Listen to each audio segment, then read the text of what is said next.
Thing one tonight, among the many differences between President Donald Trump and one of his potential Democratic challengers, Mayor Pete Buttigieg, is that one of these men served in the military and the other did not. Can you guess which one served at? No, obviously it's Buttigieg. Spent 8 years in the Navy Reserves, including a deployment in Afghanistan for a 7-month tour in 2014. Donald Trump, on the other hand, infamously dodged the draft during the Vietnam War with a sketchy diagnosis of bone spurs in his heels from a Queens podiatrist. According to the New York Times, that doctor rented office space in one of Fred Trump's buildings and diagnosed the younger Trump as a favor to the man who gave him a break on his rent increases. Today, Pete Buttigieg offered an opinion on that whole thing you don't want to miss. And that is thing two in 60 seconds. Mayor Pete Buttigieg gave an interview today to the Washington Post Live, and when Robert Costa asked him if he's ready for President Trump's attacks should the two ever meet on a debate stage, his answer is worth hearing in full. So, look, I don't have a problem standing up to somebody who was, working on season 7 of Celebrity Apprentice when I was packing my bags for Afghanistan. But at the end of the day, it's not about him. Do you have a question? Do you think he should have served in Vietnam? Well, I have a pretty dim view of his decision to use his privileged status to fake a disability in order to avoid serving in Vietnam. You believe he faked a disability?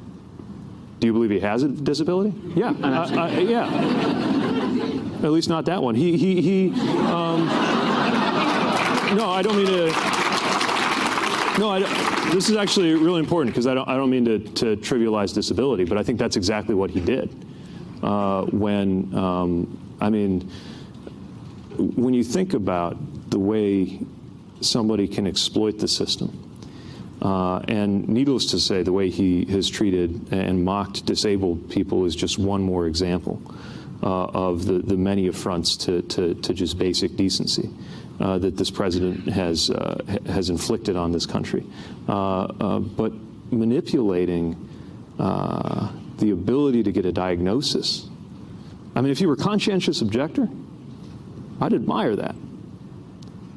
But this is somebody who I think it's fairly obvious to most of us took advantage of the fact that he was the child of a multimillionaire in order to pretend to be disabled so that somebody could go to war in his place.